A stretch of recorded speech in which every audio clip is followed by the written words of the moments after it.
Pemuda miskin hampir pingsan saat diberi imbalan ini oleh pria tua yang tiba-tiba datang ke gubuknya karena tersesat di kampung. Halo semuanya, selamat datang di channel Jejak Inspirasi. Semoga kalian dalam keadaan sehat dan bahagia ya. Sebelum masuk ke ceritanya jangan lupa absen kalian dari mana saja ya. Klik tombol subscribe agar tidak ketinggalan cerita menarik selanjutnya. Butiran hujan menghantam atap seng yang sudah berkarat, menciptakan irama monoton yang seolah menggambarkan kehidupan Wawan selama 22 tahun terakhir. Dari celah atap yang bocor, air menetes dengan stabil, membentuk genangan-genangan kecil di lantai tanah yang lembab. Wawan duduk di dipan kayunya yang reyot, memeluk erat lututnya dalam upaya menahan dingin yang merayap masuk melalui setiap celah gubuknya. Angin malam berdesir, menerbangkan daun-daun kering yang menempel di dinding bambu, seakan ikut mengejek kemiskinannya yang tak berujung. Duh, hujan lagi, gumamnya lirih. Matanya menatap kosong keluar jendela tanpa kaca yang hanya ditutupi plastik bening. Besok musti cari kaleng bekas lagi buat nampung air ini. Atau mungkin, ke Pak RT minta seng bekas. Hidup sebagai yatim piatu sejak remaja telah mengajarkannya arti bertahan hidup. Setiap hari adalah perjuangan. Membantu di warung makan Ibu Siti dari subuh sampai siang untuk dapat sepiring nasi, kemudian memulung barang-barang bekas di pasar hingga sore hari. Hasilnya hanya cukup untuk bertahan, tidak pernah untuk hidup. Gubuk kecil di ujung kampung ini adalah satu-satunya warisan orang tuanya, saksi bisu dari segala kesendirian dan kepedihannya. Seandainya ayah dan ibu masih ada, bisiknya lagi, kali ini dengan suara yang hampir tenggelam oleh derai hujan. Pasti mereka akan bilang, "Wawan, jangan menyerah." Dia menarik napas dalam, mencoba mengusir kesedihan yang selalu datang di malam-malam hujan seperti ini. Dari balik bantalnya yang sudah tipis, ia mengeluarkan foto lama, satu-satunya foto keluarganya yang masih tersisa. Dalam foto yang sudah menguning itu, terlihat wajah ayah dan ibunya yang tersenyum lemah, dengan Wawan kecil yang masih berusia 5 tahun berdiri di antara mereka. "Ibu, ayah, maafkan Wawan belum bisa jadi apa-apa," ucapnya. Suaranya bergetar. Tiba-tiba, petir menyambar di kejauhan, menerangi seisi gubuk sejenak. Wawan menghela napas, menatap gentong air di sudut ruangan yang hampir kosong. Besok harus isi air ke sumur umum sebelum berangkat kerja, catatnya dalam hati. Dia berdiri dan berjalan ke dapur. Jika bisa disebut dapur, hanya sebuah kompor minyak tanah butut dan beberapa peralatan masak sederhana. Dengan sisa beras yang ada, ia memasak bubur encer untuk makan malam. Aroma asap dan bubur hambar memenuhi ruangan kecil itu. Lagi-lagi bubur, keluhnya sendiri. Tapi syukurlah, masih ada yang bisa dimakan. Saat ia sedang meniup bubur panas di atas piring plastik, hujan di luar semakin deras. Angin bertiup kencang, membuat plastik penutup jendela berkepak-kepak tak karuan. Wawan bergegas memperbaikinya. Tubuhnya basah oleh air hujan yang menerobos masuk. Astaga, atapnya makin parah bocornya. Gerutnya sambil melihat genangan air yang semakin banyak di dalam gubuk. Dengan lesu, ia kembali ke dipannya, mencoba mencari posisi yang tidak terkena tetesan air. Pikirannya melayang kepada impian-impian sederhananya, memiliki atap yang tidak bocor, kasur yang nyaman, dan makanan yang cukup setiap hari. Bagi orang lain, itu hal sepele, tapi baginya seperti mimpi yang tak terjangkau. "Tuhan," dia berdoa dengan mata terpejam, "beri aku kekuatan. Aku tidak minta kaya, hanya cukup untuk hidup sederhana tanpa harus khawatir terus-menerus." Hujan terus turun, dan Wawan akhirnya merebahkan tubuhnya yang lelah. Di tengah deru angin dan rintik hujan, ia tertidur dengan perasaan hampa, tidak tahu bahwa esok hari, nasibnya akan berubah selamanya. Malam ini mungkin malam terakhirnya hidup dalam keputusasaan, sebelum sebuah pertemuan tak terduga membawanya pada petualangan yang tidak pernah ia bayangkan. Hujan yang awalnya hanya rintik-rintik, kini telah berubah menjadi badai yang mengamuk. Angin menerpa dinding-dinding bambu gubuk Wawan dengan kekuatan yang mengkhawatirkan, seolah-olah ingin merobohkan tempat tinggal sederhana itu sepenuhnya. Wawan yang tertidur lelap di atas dipannya yang keras, terbangun oleh suara gemerisik atap seng yang hampir terlepas. Dengan mata yang masih berat, ia berusaha menyalakan lampu minyak yang menjadi satu-satunya sumber penerangan di malam itu. Nyala api kecil itu menari-nari, menerangi wajahnya yang pucat karena kedinginan. "Besok pagi harus cari tali untuk ikat atap yang hampau lepas ini," gumamnya sambil melihat ke atas dengan cemas. Tiba-tiba, Di tengah deru angin dan gemericik hujan, terdengar suara ketukan yang tidak biasa. Ketukan itu terdengar berat dan terburu-buru, seolah-olah orang di luar sedang dalam keadaan panik. Wawan mengerutkan kening, hatinya berdebar-debar. Siapa yang bisa datang di jam seperti ini?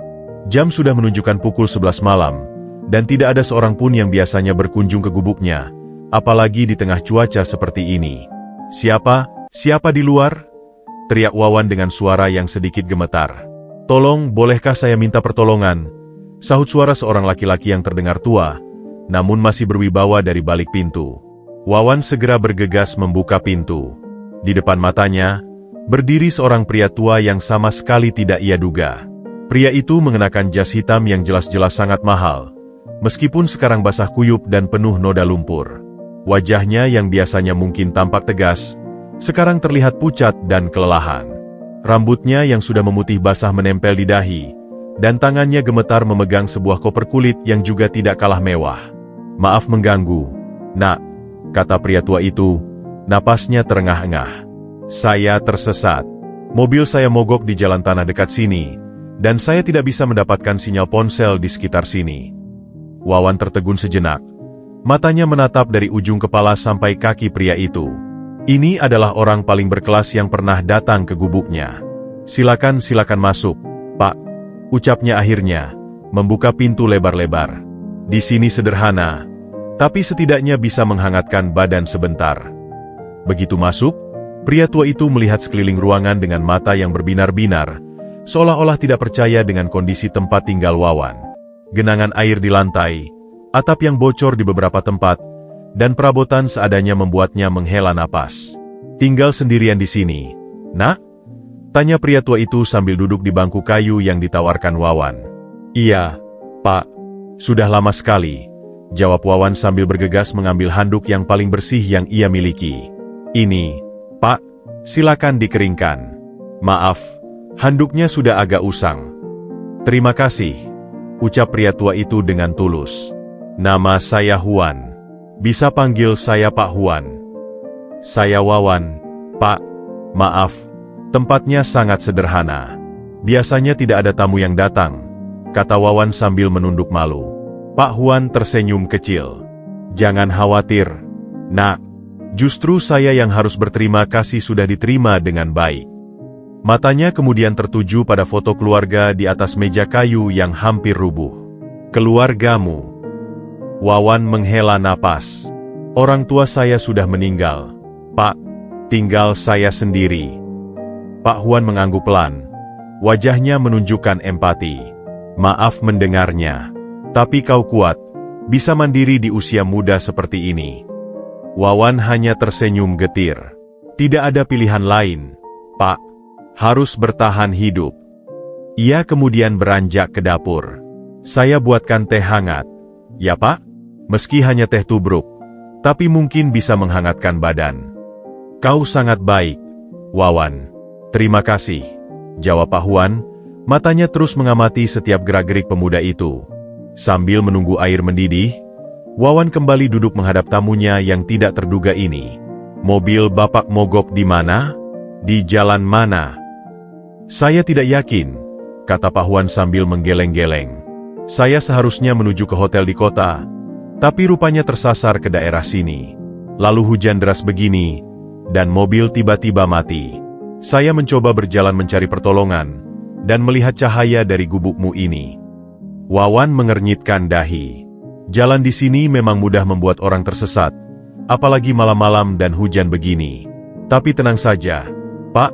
Besok pagi saya bisa tunjukkan jalan ke bengkel terdekat." "Kau sangat membantu, Wawan," ucap Pak Huan dengan penuh rasa terima kasih.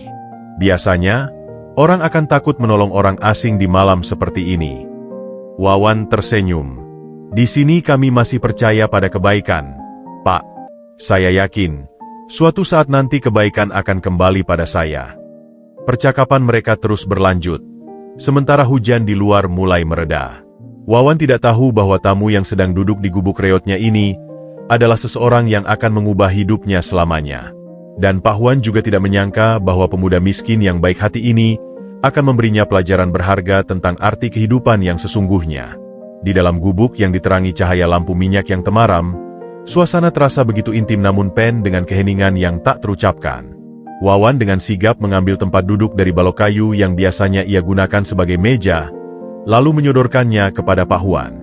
"Silakan duduk yang lebih nyaman, Pak," ujarnya dengan sopan, sambil membersihkan debu yang menempel di permukaan kayu dengan lengan bajunya. "Terima kasih, Nak," jawab Pak Huan sambil duduk dengan agak kaku. Matanya yang tajam namun penuh kebijaksanaan terus memandang sekeliling ruangan. Ia melihat bagaimana Wawan dengan cekatan mengatur ulang gubuk kecil itu, mencoba membuatnya sedikit lebih layak untuk tamu yang tidak terduga. "Kau tinggal di sini sejak kecil?" Wawan mengangguk sambil menuangkan air hangat ke dalam gelas plastik yang agak retak di pinggirnya. "Sejak orang tua saya meninggal, Pak. Dulu kondisi rumah ini masih lebih baik." Suaranya terdengar sayu, namun ada penerimaan yang dalam di balik kata-katanya. "Meski sederhana, ini adalah satu-satunya tempat yang saya miliki." Pak Huan menerima gelas itu dengan kedua tangan, menghargai setiap tetes kehangatan yang ditawarkan. "Kau tahu, dalam hidup saya yang sudah 60 tahun ini, baru kali ini saya duduk di sebuah rumah yang..." Ia berhenti sejenak, mencari kata yang tepat, yang begitu jujur dengan keadaannya. Wawan mengerutkan kening, tak begitu paham dengan maksud tamunya. "Maksud Bapak?" "Rumah-rumah yang biasa saya kunjungi," jelas Pak Huan sambil meneguk air hangat itu, "selalu penuh dengan topeng dan kepura-puraan. Tapi di sini..." Ia menunjuk sekeliling ruangan. Semuanya begitu nyata. Setiap bocor di atap, setiap retak di dinding, semuanya bercerita tentang kehidupan yang sebenarnya. Wawan tersenyum getir. "Kadang saya malu dengan keadaan tempat ini, Pak. Tapi seperti kata almarhum ayah saya, kemiskinan bukanlah aib, selama kita tetap menjaga harga diri dan kejujuran." "Ayahmu orang bijak," puji Pak Huan dengan mata berbinar. Ia kemudian meletakkan gelasnya dan mengeluarkan dompet kulit dari saku jas dalamnya.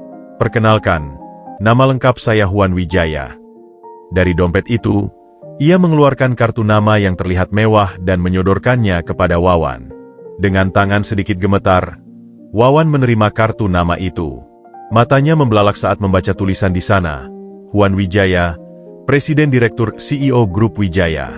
"CEO?" gumamnya tak percaya. Bapak seorang CEO?" Pak Huan mengangguk perlahan, senyum tipis mengembang di bibirnya. "Apakah itu membuatku berbeda di matamu, Wawan?" Wawan segera menggelengkan kepala, meski wajahnya masih menunjukkan keterkejutan yang dalam. "Tidak, Pak. Saya hanya tidak menyangka seorang CEO seperti Bapak bisa berada di gubuk saya yang sederhana ini. Justru disinilah saya merasa paling manusiawi akhir-akhir ini," ucap Pak Huan dengan nada yang tiba-tiba terdengar muram. "Di kantor saya, semua orang menghormati saya karena jabatan dan kekuasaan.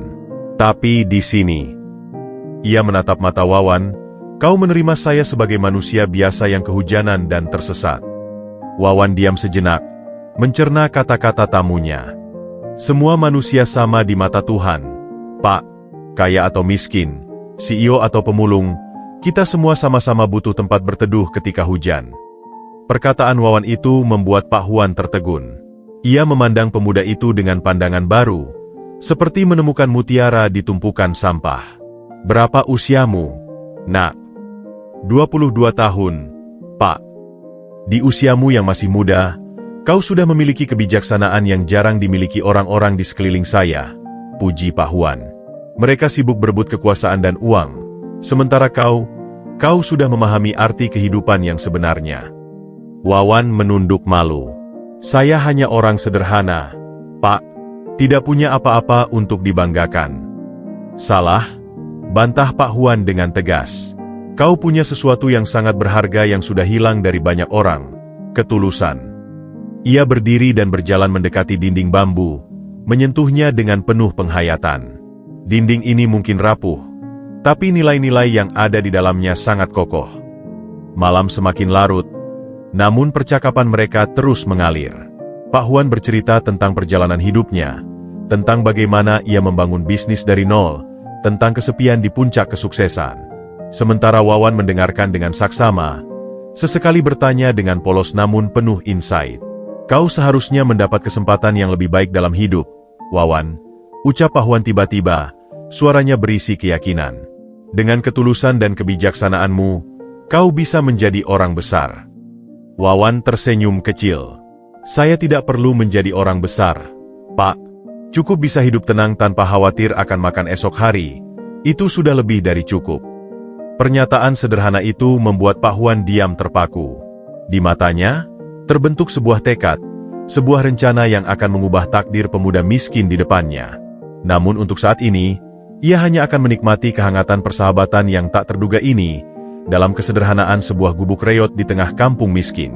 Setelah sekitar setengah jam berbincang dalam kehangatan gubuk yang sederhana, Pak Huan mencoba kembali menyalakan ponselnya yang canggih. Layarnya menyala sebentar sebelum kemudian mati lagi. Baterainya habis, keluhnya dengan frustrasi yang tertahan. Dan chargernya tertinggal di mobil. Wawan yang sedang membersihkan sisa air hujan yang masih merembes dari atap segera menghampiri. Kalau Bapak butuh menghubungi keluarga atau kantor, kita bisa cari sinyal di bukit kecil dekat sini, Pak.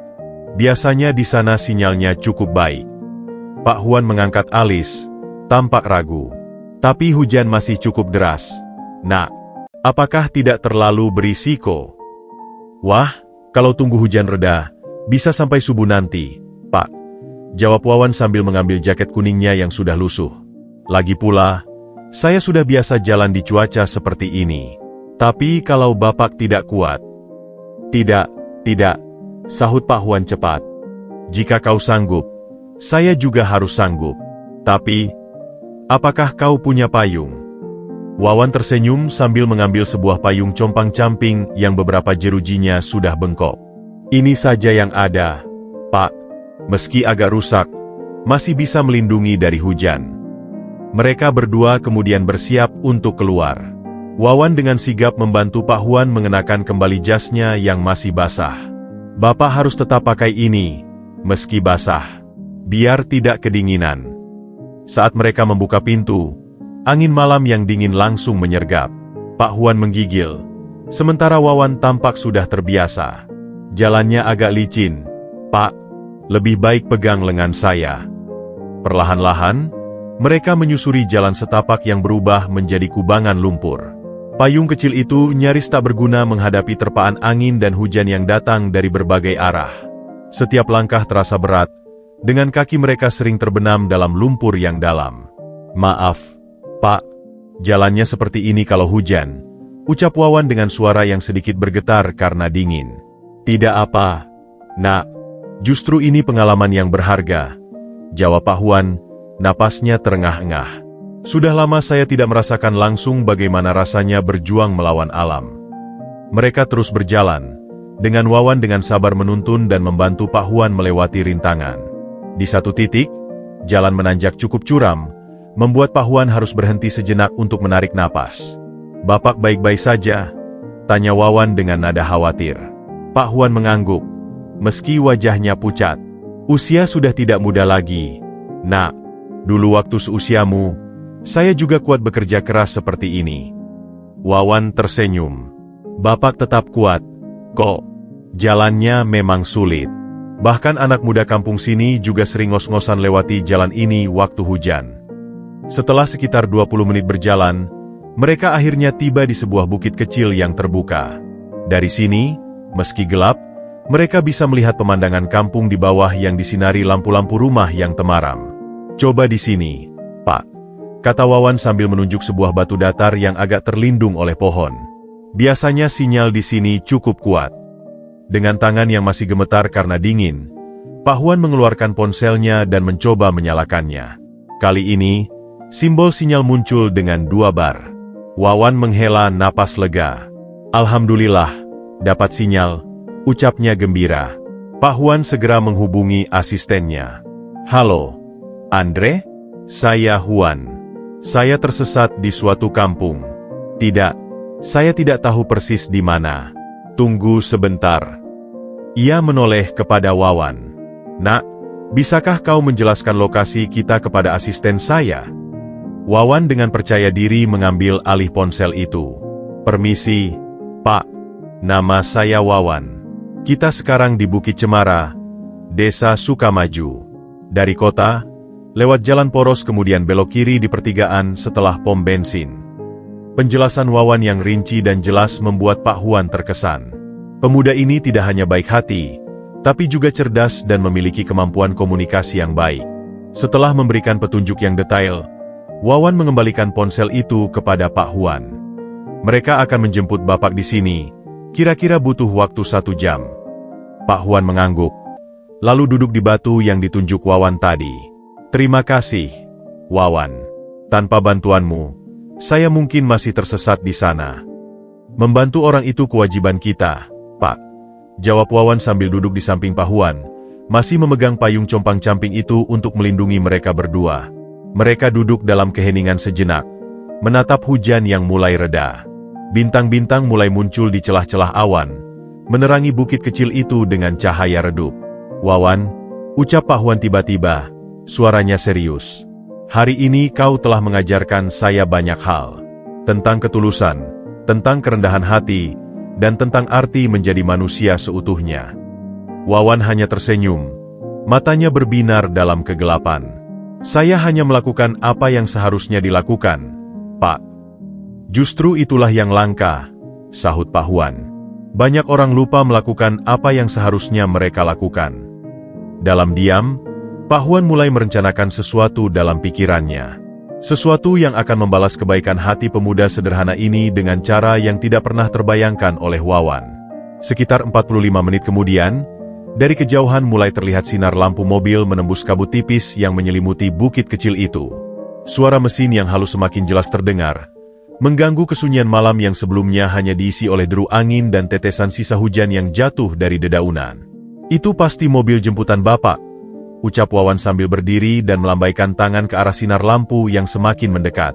Pak Huan yang selama ini duduk dengan tenang di atas batu, perlahan bangkit.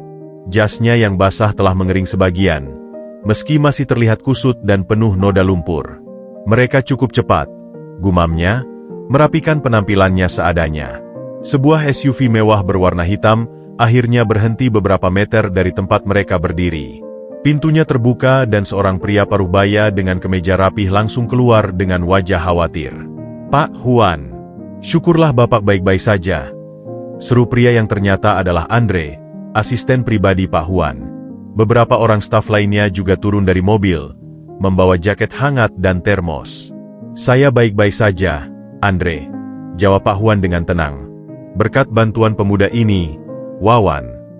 Andre memandang Wawan dari ujung kepala sampai kaki, memperhatikan pakaiannya yang lusuh dan sepatunya yang penuh lumpur. Namun, ia tetap mengangguk hormat. Terima kasih, Mas. Kami sangat berhutang budi. Wawan hanya tersenyum malu. Sama-sama, Pak. Saya hanya membantu. Pak Huan memandang Wawan dengan mata yang penuh perhitungan. Ia kemudian mengambil dompet kulitnya dari saku dalam jas. Wawan, saya tidak akan pernah melupakan kebaikanmu hari ini. Wawan menggelengkan kepala. Tidak usah repot-repot, Pak. Saya membantu dengan tulus, tidak mengharapkan imbalan. Saya tahu, ucap Pak Huan sambil membuka dompetnya. Tapi dalam hidup, kebaikan harus dibalas dengan kebaikan. Dari dompet itu, ia mengeluarkan selembar cek dan sebuah pulpen elegan. Wawan memperhatikan dengan rasa penasaran saat Pak Huan menulis sesuatu di cek tersebut. Hatinya berdegup kencang, membayangkan mungkin Pak Huan akan memberinya uang 100 atau 200 ribu, jumlah yang sudah sangat besar baginya. Terimalah ini sebagai tanda terima kasih saya, kata Pak Huan sambil menyodorkan cek yang telah ditandatanganinya. Dengan tangan sedikit gemetar, Wawan menerima selembar kertas itu. Matanya membelalak saat melihat nominal yang tertera. Angka 0 berjejer panjang setelah angka 5. Ia mengedipkan mata beberapa kali, yakin bahwa matanya sedang berhayal. 5. Wawan tak bisa melanjutkan kalimatnya. Kakinya terasa lemas dan dunia di sekelilingnya seolah berputar. Ia harus bersandar pada batang pohon di dekatnya. 5 miliar rupiah? Akhirnya terucap seperti desahan napas. Pak Huan mengangguk. Wajahnya tetap serius. Kau pantas menerimanya, Wawan. Kau tidak hanya menolong saya, Tapi juga mengingatkan saya pada nilai-nilai kemanusiaan yang hampir saya lupakan. Tapi Wawan tampak tidak mendengar. Wajahnya pucat pasi. Tangannya gemetar memegang cek itu. Saya tidak bisa menerima ini, Pak. Ini terlalu banyak. Terlalu besar. Andre dan staf lainnya juga terlihat terkejut. Meski mereka berusaha menyembunyikannya. Mereka saling pandang, mengetahui bahwa ini adalah jumlah yang sangat tidak biasa diberikan oleh bos mereka. Wawan, ucap Pak Huan dengan suara lembut namun tegas. Uang ini bukan hanya untuk membalas jasamu. Ini adalah investasi saya padamu. Saya melihat potensi besar dalam dirimu, potensi yang selama ini terpendam karena keadaan. Tapi Wawan masih seperti orang linglung. Matanya tak lepas dari cek di tangannya. 5 miliar ini setara dengan 500 tahun kerja saya, Pak. Bahkan lebih. Pak Huan meletakkan tangan di bahu Wawan. Dengarkan saya, Nak. Uang ini bisa kau gunakan untuk mengubah hidupmu. Untuk pendidikan, untuk membangun usaha, atau untuk membantu orang lain seperti yang kau lakukan pada saya. Wawan menggeleng-geleng kepala, masih dalam keadaan syok. Tapi bagaimana cara saya mencairkannya? Saya bahkan tidak punya rekening bank, Pak. Tenang, balas Pak Huan sambil mengeluarkan kartu nama dari dompetnya. Ini kartu nama saya. Besok, telepon saja nomor yang tertera di sana. Andre di sini akan membantumu mengurus semuanya. Andre segera mengangguk. Siap, Mas Wawan. Saya akan bantu segala keperluan administrasinya. Wawan memandangi kartu nama itu, lalu kembali ke cek di tangannya. Air matanya tiba-tiba meleleh tanpa bisa dibendung. Saya tidak tahu harus berkata apa, Pak. Ini seperti mimpi. Jangan anggap ini sebagai mimpi, Wawan, kata Pak Huan sambil mempersiapkan diri untuk masuk ke mobil. Anggap ini sebagai awal baru. Tapi ingat, uang hanyalah alat. Yang lebih penting adalah bagaimana kau menggunakannya. Sebelum menutup pintu mobil, Pak Huan menambahkan, dan jangan lupa, besok telepon kami. Saya ingin memastikan semuanya berjalan lancar. Mobil mewah itu kemudian meluncur perlahan, meninggalkan Wawan yang masih berdiri terpaku di bukit kecil itu. Cek 5 miliar rupiah masih tergenggam erat di tangannya, sementara pikiran dan perasaannya bergejolak antara rasa syukur, ketakutan, kebahagiaan, dan kecemasan. Dengan langkah gontai, Wawan mulai berjalan turun menuju gubuknya. Setiap beberapa langkah, ia menghentikan langkah dan memandang cek itu lagi, seolah memastikan bahwa ia tidak sedang bermimpi. 5 miliar rupiah, jumlah yang tidak pernah ia bayangkan dalam hidupnya. Saya harus menyembunyikan ini dengan baik, gumamnya pada diri sendiri saat tiba di depan gubuknya. Tidak boleh ada yang tahu.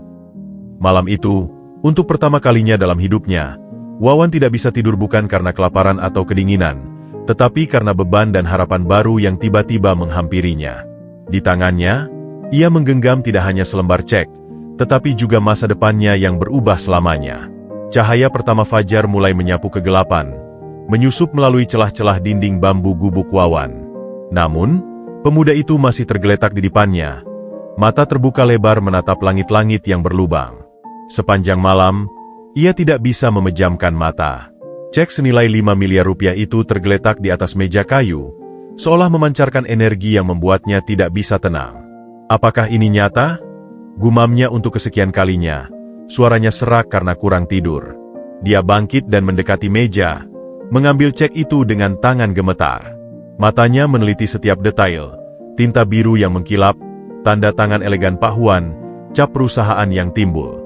Semuanya terlihat begitu resmi, begitu meyakinkan. Tapi hati kecilnya masih terus bertanya-tanya. Bagaimana mungkin seorang CEO memberikan uang sebanyak ini kepada orang asing? Bisiknya pada diri sendiri sambil berjalan mondar-mandir di ruangan sempit itu. Jangan-jangan ini cek palsu? Atau mungkin ada maksud tersembunyi? Keraguan mulai menggerogoti pikirannya. Apa mungkin ini semacam skenario yang direkayasa? Atau mungkin Pak Huan adalah penipu ulung? Tapi mobil mewah itu, asistennya yang profesional, semuanya terlihat begitu nyata. Dia duduk kembali di dipan, memegang kepalanya yang pusing. Apa yang harus kulakukan? Jika ini benar, bagaimana caraku mencairkannya? Aku bahkan tidak punya rekening bank. Wawan teringat kata-kata Pak Huan untuk menghubungi Andre. Tapi rasa takut menghantuinya. Bagaimana jika ketika aku ke bank, malah dikira mencuri cek ini, atau dianggap memalsukan? Dia memandang sekeliling gubuknya yang reot. Kontras antara kemiskinannya yang nyata dan kemungkinan kekayaan yang tiba-tiba terasa begitu tajam, begitu tidak masuk akal. Seandainya ibu dan ayah masih ada, keluhnya, suara bergetar. Mereka pasti tahu apa yang harus kulakukan. Pikiran-pikiran liar terus bermunculan. Bagaimana jika ini adalah uang haram? Bagaimana jika nanti ada strings attached? Apa mungkin Pak Huan mengharapkan sesuatu darinya? Tidak, bantahnya sendiri. Pak Huan tampaknya orang baik. Matanya jujur. Tapi, 5 miliar? Siapa yang memberikan 5 miliar hanya karena ditolong? Wawan berdiri dan mulai merapikan gubuknya. Sebuah kebiasaan yang selalu dilakukannya ketika gelisah. Tangan yang gemetar membersihkan debu, menyusun kembali peralatan masak, membereskan selimut. Semua dilakukan secara mekanis sementara pikirannya terus berputar-putar. Dengan uang segini, bisiknya, aku bisa memperbaiki gubuk ini. Bahkan, membangun rumah yang layak. Tapi apakah pantas? Tiba-tiba, ada ketukan di pintu. Wawan kaget. Jantungnya berdebar kencang. Dengan cepat ia menyembunyikan cek itu di balik bantal. Siapa? Panggilnya. Suara sedikit bergetar. Ini Ibu Siti. Wan. Mau minta tolong sebentar. Wawan membuka pintu, mencoba tersenyum normal. Ibu Siti, tetangga yang sering memberinya pekerjaan, berdiri di luar dengan wajah penuh perhatian. Kamu baik-baik saja, Wan? Tadi malam ibu lihat ada mobil mewah di bukit. Katanya kamu menolong orang tersesat. Wawan mengangguk, berusaha tenang. Iya, Bu. Cuma bantu orang tua yang mobilnya mogok. Ibu Siti mengamati wajah Wawan yang pucat dan mata berkantung. Kamu kelihatan lelah. Tidak tidur semalam. Biasa, Bu. Hujan deras jadi susah tidur. Bohong Wawan, merasa bersalah. Kalau butuh bantuan, bilang saja ya. Kata Ibu Siti sambil menyerahkan sebungkus nasi. Ini sisa dari warung, masih hangat. Setelah Ibu Siti pergi, Wawan kembali duduk, perasaan campur aduk. Kebaikan tetangganya yang tulus membuatnya semakin bingung. Apa yang akan Ibu Siti katakan jika tahu tentang cek itu? Dia mengeluarkan cek dari persembunyiannya lagi, memandanginya dengan perasaan berbeda sekarang. Mungkin ini rezeki dari Tuhan. Tapi apakah aku layak? Pertanyaan itu terus mengganggunya. Layakkah ia, seorang pemuda miskin yang tidak punya prestasi apapun, menerima hadiah sebesar ini? Dengan uang ini, pikirnya mulai berani bermimpi. Aku bisa membantu Ibu Siti memperluas warungnya. Bisa memperbaiki jalan kampung ini. Bisa menyekolahkan anak-anak yang tidak mampu. Tapi kemudian keraguan kembali menghantam. Tapi bagaimana caraku menjelaskan dari mana uang ini? Semua orang akan mencurigai. Bahkan, mungkin ada yang berniat jahat. Wawan memandang kartu nama Pak Huan yang tergeletak di samping cek. Nomor teleponnya tertera jelas. Andre, asisten pribadi CEO. Haruskah aku menelepon? Tanyanya pada diri sendiri. Atau, lebih baik aku robek saja cek ini? Hiduplah seperti biasa. Lupakan semuanya. Tapi pikirannya langsung membayangkan kemungkinan-kemungkinan yang bisa dicapai dengan uang itu. Pendidikan yang selama ini ia impikan. Kehidupan yang lebih layak. Kesempatan untuk membahagiakan orang-orang yang selama ini membantunya. Dia berdiri dan berjalan ke cermin kecil yang retak. Wawan, siapa dirimu sebenarnya? Apakah kau akan tetap menjadi pemuda miskin yang pasrah? Atau kau akan berani menerima tantangan ini? Air matanya mulai menetes lagi, tapi kali ini bukan air mata syok atau ketakutan, melainkan air mata penuh tekad. Aku harus mencoba. Setidaknya, aku harus tahu apakah ini benar. Dengan tangan yang masih gemetar tapi penuh keyakinan, ia mengambil kartu nama itu. Besok, tekadnya. Besok aku akan telepon Andre. Apapun hasilnya, Aku harus menghadapinya. Tapi untuk sekarang, ia harus melewati hari dengan perasaan was-was, berusaha bersikap normal seolah-olah tidak ada yang berubah. Sementara di dalam dadanya, badai pikiran terus mengamuk, membawa serta harapan-harapan baru dan ketakutan-ketakutan lama yang belum juga pergi. Kabar tentang mobil mewah yang menjemput seseorang di bukit pada malam hujan telah menyebar bak api di Skam. Meski Wawan berusaha bersikap biasa, desas-desus mulai beredar dari mulut ke mulut. Pagi itu, ketika Wawan berjalan menuju warung Ibu Siti untuk bekerja seperti biasa, ia merasakan tatapan-tatapan aneh dari tetangga yang biasanya acuh padanya. "Selamat pagi, Wan," sapa Bardi, tetangga yang jarang sekali menyapanya, dengan semangat berlebihan. "Dengar-dengar kamu dapat rezeki kemarin malam." Wawan merasa dadanya sesak. "Apa maksudnya, Pak Bardi? Saya cuma menolong orang tersesat." Bardi mendekat, menepuk punggung Wawan. "Jangan sembunyi-sembunyi, Nak. Katanya orang yang kau tolong itu konglomerat? Pasti dikasih imbalan besar, ya?" Wawan menggeleng, berusaha tenang. "Cuma dibayari makan siang saja, Pak. Saya bantu dengan tulus." Tapi Bardi hanya tertawa kecut sebelum pergi, seolah tidak percaya. Sesampainya di warung Ibu Siti, suasana juga terasa berbeda. Beberapa pelanggan yang biasanya hanya mengangguk, kini menyapanya dengan hangat. "Wawan, pinter sekali kau menolong orang," puji seorang bapak-bapak yang sedang sarapan. "Orang baik seperti kau pantas dapat rezeki nomplok." Ibu Siti menarik Wawan ke dapur warung. "Wan, Ibu dengar berita aneh-aneh. Benarkah orang yang kau tolong kemarin itu CEO?" Wawan menarik napas dalam. "Iya, Bu. Tapi saya tidak minta apa-apa. Beliau cuma bilang terima kasih." Matanya Ibu Siti menyipit, memandang Wawan dengan curiga. "Kau yakin?" "Bukan Ibu tidak senang, tapi hati-hati, Wan. Dunia ini banyak orang jahat." "Saya tahu, Bu," jawab Wawan sambil mulai mencuci piring. "Saya tidak punya apa-apa yang bisa dicuri." Sepanjang pagi, setiap pelanggan yang datang seolah-olah memiliki agenda tersembunyi. Beberapa bertanya dengan halus tentang orang kaya itu, sementara yang lain langsung memuji-muji kebaikan hati Wawan dengan berlebihan. Siang hari, ketika Wawan beristirahat sebentar, datanglah Joko, teman sekampung yang jarang bergaul dengannya. "Wawan, lama tidak ketemu," sapa Joko dengan semangat palsu. "Dengar-dengar kamu mau buka usaha?" Wawan mengerutkan kening. "Usaha apa? Saya cuma kerja serabutan seperti biasa." "Ah, jangan tutup-tutupi," desak Joko. "Katanya kamu dapat modal besar dari orang yang kamu tolong itu." "Kebetulan, saya ada ide bisnis bagus nih. Gimana kalau kita partner? Saya yang jalankan, kamu yang modalin." Wawan merasa tidak nyaman. "Maaf, Jo. Saya memang tidak punya modal. Itu cuma rumor." Tapi Joko tidak mau menyerah. "Jangan begitu dong. Kita kan teman. Dulu waktu kecil kita main bersama. Ingat tidak? Waktu itu saya pernah kasih kau permen." Wawan hanya bisa menghela napas.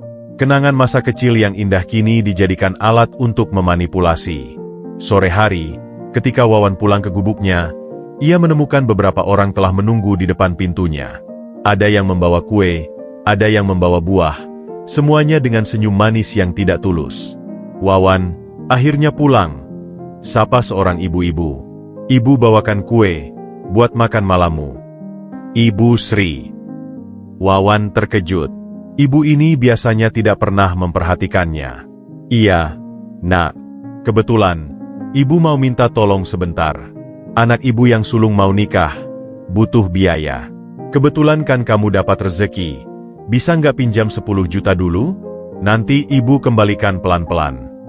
Wawan merasa pusing. "Maaf, Bu. Saya tidak punya uang sebanyak itu." "Ah, masa?" Ibu Sri tidak percaya. "Kan katanya kamu dikasih miliaran." "Itu cuma omong kosong, Bu," bantah Wawan, mulai frustrasi. "Saya tetap Wawan yang miskin ini." Satu persatu mereka pergi dengan wajah kecewa, meninggalkan Wawan dengan perasaan hancur. Sanjungan dan perhatian yang tiba-tiba datang ini terasa begitu palsu, begitu menyakitkan.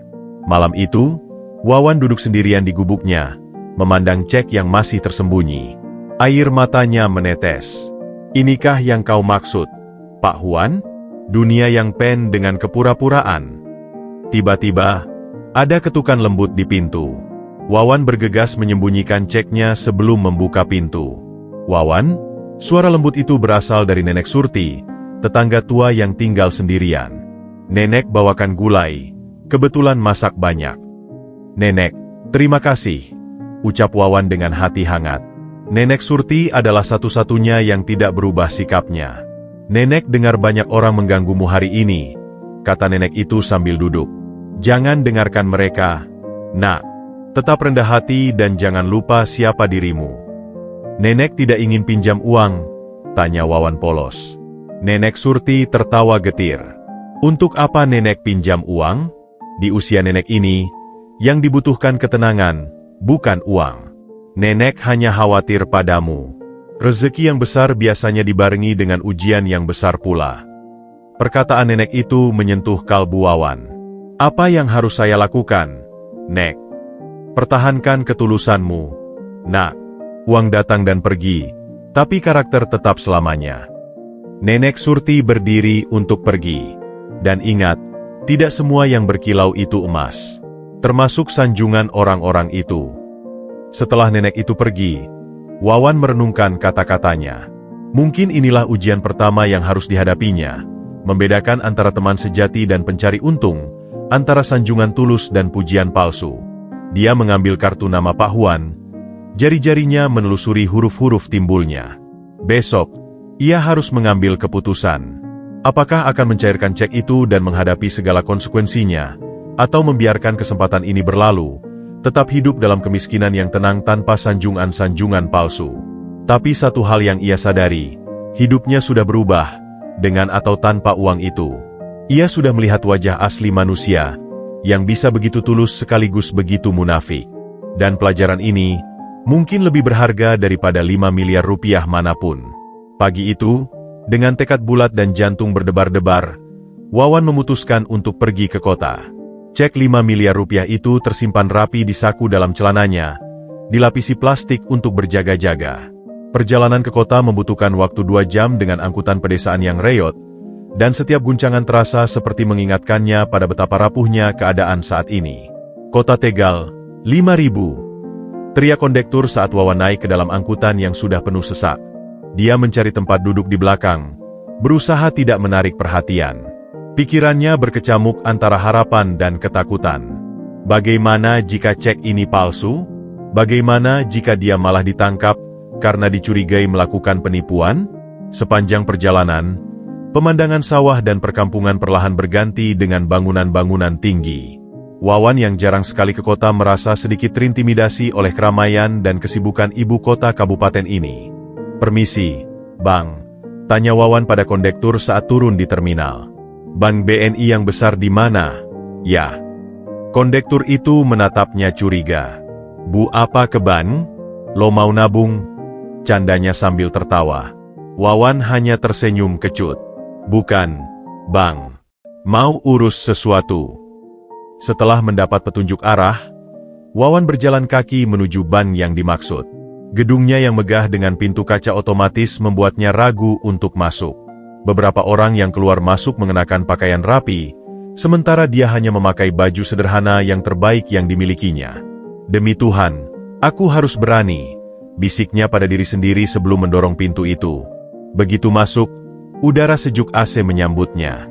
Ruangan yang luas dengan lantai marmer mengkilap membuatnya sedikit pusing. Seorang satpam mendekatinya dengan tatapan waspada. Ada perlu apa, Mas? Tanya satpam itu dengan nada tidak ramah. Saya mau urus cek, Pak, jawab Wawan gugup. Satpam itu mengamatinya dari kepala sampai kaki. Cek? Nominal berapa? Wawan merasa tenggorokannya kering. 5 miliar, Pak. Sang satpam terkekeh. Bercanda lo? Sana, jangan ganggu kerjaan gue. Tapi sebelum Wawan sempat membela diri, Seorang wanita berkemeja rapi mendekati mereka. Ada masalah apa, Pak Jono? Biasa, Bu Lina. Anak ini mau cairin cek 5 miliar. Jawab satpam itu sambil tetap tertawa. Wanita yang disebut Bu Lina itu memandang Wawan dengan lebih serius. Bisa saya lihat ceknya, Mas? Dengan tangan gemetar, Wawan mengeluarkan cek yang sudah lecek dari saku celananya. Bu Lina menerimanya, dan seketika wajahnya berubah. Matanya membesar saat membaca nominal dan tanda tangan di cek itu. Mas, ini tanda tangan Pak Huan Wijaya, serunya hampir berbisik. Tolong tunggu sebentar, saya harus konfirmasi dulu. Wawan dipersilakan duduk di sofa yang empuk sementara Bu Lina bergegas ke ruangan belakang. Rasanya seperti mimpi, dari hampir diusir kini diperlakukan dengan sangat hormat. Beberapa menit kemudian, Bu Lina kembali dengan seorang pria paruh baya yang mengenakan setelan jas lengkap. Saya manajer cabang, Bapak Handoko. Mohon maaf atas ketidaknyamanan tadi. Wawan hanya bisa mengangguk. Lidahnya terasa keluh. Bisa kami lihat identitas Anda? Tanya Pak Handoko dengan sopan. Wawan mengeluarkan KTP-nya yang sudah lusur. Manajer itu memeriksanya dengan saksama, kemudian kembali ke cek itu. Mas Wawan, ini jumlah yang sangat besar. Kami perlu proses verifikasi khusus. Apakah Anda sudah memiliki rekening di bank kami? Belum, Pak, jawab Wawan pelan. Tidak masalah. Kami akan bantu buka rekening premium untuk Anda, ujar Pak Handoko dengan senyum lebar. Tapi sebelumnya, boleh saya tahu bagaimana Anda mendapatkan cek ini? Wawan menceritakan singkat pertemuannya dengan Pak Huan. Manajer dan Bu Lina saling pandang dengan takjub. Luar biasa, gumam Pak Handoko. Pak Huan memang dikenal sebagai filantropis, tapi ini jumlah yang sangat signifikan. Proses pembukaan rekening berlangsung seperti mimpi. Wawan yang biasanya diabaikan, kini dilayani dengan sangat istimewa. Dia ditawari kopi, snack, dan semua dokumen diuruskan untuknya. Untuk pencairan cek sebesar ini, kami butuh waktu 3 hari kerja, jelas Pak Handoko. Tapi kami akan prioritaskan. Yang penting, semua dokumen sudah lengkap. Saat Wawan bersiap pulang, Bu Lina menyodorkan kartu namanya. Mas Wawan, kalau ada kebutuhan apa-apa, bisa langsung hubungi saya. Dan dia menurunkan suaranya, hati-hati dengan orang yang tiba-tiba baik. Banyak yang akan mendekati Anda sekarang. Perjalanan pulang terasa begitu berbeda. Wawan duduk di angkutan yang sama, tapi kini dia menyadari bahwa hidupnya benar-benar akan berubah. 5 miliar rupiah bukan lagi mimpi, tapi kenyataan yang sedang diproses di bank. Sesampainya di kampung, senyum kepuasan masih terpancar di wajahnya. Tapi kemudian dia melihat Ibu Sarti, tetangganya yang lain, sedang menunggu di depan gubuknya dengan wajah cemas. Wawan, akhirnya pulang. Ibu tunggu dari tadi, sambutnya. Ada apa, Bu? Tanya Wawan waspada. Ibu dengar kamu dari bank. Benar, kan? Kamu dapat uang banyak. Ibu Sarti menarik napas dalam. Anak ibu dirawat di rumah sakit, butuh biaya 10 juta. Bisa pinjam, tidak? Wawan merasa dadanya sesak. Inilah kenyataan yang harus dihadapi. Setiap orang sekarang menginginkan sesuatu darinya. Dan ini baru awal. Kabut pagi masih menyelimuti kampung ketika Wawan bangun dengan perasaan was-was. Berita tentang kekayaannya yang mendadak telah menyebar bak angin, meski tak seorang pun tahu jumlah pastinya. Yang mereka tahu, Wawan kini punya uang yang sangat banyak. Saat Wawan hendak berangkat ke warung Ibu Siti seperti biasa, 3 lelaki bertubuh kekar menghadang di depan pintu gubuknya. Pemimpin mereka adalah Rudi, preman kampung yang sudah sejak lama menjadi momok warga sekitar. 2 orang di belakangnya adalah anak buahnya, Budi dan Joni. Wawan, lama tak jumpa, sapa Rudi dengan suara serak dan senyum mengancam. Dengar-dengar kamu dapat rezeki nomplok. Wawan berusaha tenang, meski jantungnya berdebar kencang. Apa maksudmu, Rud? Aku cuma dapat rezeki biasa seperti biasa. Rudi mendekat. Wajahnya hanya berjarak beberapa inci dari Wawan. Jangan main-main denganku. Seluruh kampung sudah tahu kau dikasih miliaran sama konglomerat. Itu cuma gosip, bantah Wawan, berusaha melewati mereka. Aku harus berangkat kerja. Tapi Budi dan Joni segera menghadang di depannya. Jangan buru-buru, Wan, kata Rudi sambil berkeliling memeriksa gubuknya. Tempat begini tidak pantas buat orang kaya sepertimu. Aku tidak kaya, Ruth. Aku tetap Wawan yang kalian kenal. Rudi tiba-tiba menepuk bahu Wawan dengan keras, membuatnya terkejut. Begini saja, Wan, kau kan tahu, selama ini kampung ini aman karena ada kami yang jaga. Sekarang kau dapat rezeki besar, sudah sewajarnya kau kasih jatah pada kami. Wawan menelan ludah. Jatah? Aku tidak punya apa-apa untuk diberikan. Jangan buang-buang waktuku, bentak Rudi tiba-tiba, membuat Wawan mundur ketakutan. Aku dengar kau sudah ke bank kemarin. Besok, aku mau 500 juta. Anggap saja ini untuk keamanan kampung. Wawan merasa lututnya lemas. 500 juta? Itu tidak mungkin. Aku tidak punya uang sebanyak itu. Rudi mendorong Wawan hingga hampir terjatuh. Jangan bilang tidak bisa. Atau kau mau lihat gubuk tua ini terbakar suatu malam. Ancaman itu membuat darah Wawan mendidih. Tapi ketakutannya lebih besar. Selama ini, Rudi dan anak buahnya dikenal tak segan menggunakan kekerasan. Beri aku waktu, pinta Wawan, berusaha mencari akal. Kau punya waktu sampai besok sore, sahut Rudi. Kalau tidak ada uang 500 juta, kau akan menyesal. Setelah Rudi dan anak buahnya pergi dengan angkuh, Wawan terduduk lemas di depan gubuknya.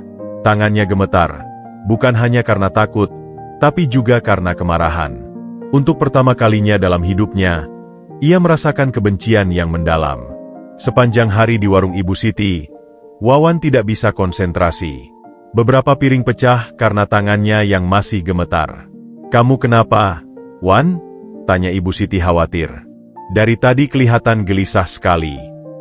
Wawan menghela napas. Rudi dan kawan-kawannya datang pagi tadi. Ibu Siti langsung paham. Wajahnya berubah muram. Mereka minta uang. Wawan mengangguk lesu. 500 juta. Mengancam akan membakar gubukku kalau tidak diberi. Astaga! Ibu Siti memegangi dadanya. Kamu harus hati-hati dengan mereka, Wan. Rudi itu berbahaya. Tahun lalu, warung Pak Darmo hampir habis dibakar karena tidak mau bayar uang keamanan. Apa yang harus kulakukan, Bu? Aku tidak bisa memberikan uang sebanyak itu, bahkan jika aku punya. Ibu Siti berpikir sejenak. Coba kamu laporkan ke Pak RT. Atau mungkin ke polisi. Apakah itu akan membantu? Rudi punya banyak koneksi. Dan bukankah itu justru akan membuatnya lebih marah? Sore hari, ketika Wawan pulang, ia menemukan beberapa jendela gubuknya sudah pecah. Sebuah batu besar tergeletak di lantai dengan kertas yang dibalutinya. Ingat, besok 50 juta. Jangan cakap banyak. Wawan merasa ngeri. Mereka berani masuk ke dalam gubuknya saat ia tidak ada. Ini adalah peringatan yang jelas. Malam itu, Wawan tidak bisa tidur. Ia memandangi kartu nama Pak Huan, berpikir apakah harus menelepon dan meminta nasihat. Tapi rasa malunya lebih besar. Bagaimana mungkin ia mengganggu seorang CEO dengan masalah preman kampung? Keesokan paginya, Wawan memutuskan untuk menghadapi Rudi sendirian. Ketika 3 preman itu datang tepat waktu, Wawan sudah menunggu dengan tekad bulat. Di mana uangnya? Tanya Rudi tanpa basa-basi. Aku tidak akan memberimu uang, Ruth, jawab Wawan dengan suara tegas yang mengejutkan dirinya sendiri. Uang itu bukan untuk diperas olehmu. Rudi tertawa sinis. Berani sekali kau, Wan. Apa kau lupa tahun lalu aku hampir mematahkan tangan Budi hanya karena dia melengos? Aku tidak lupa. Tapi aku juga ingat bagaimana ibumu, Bu Surti, menangis memohon agar kau berhenti jadi preman.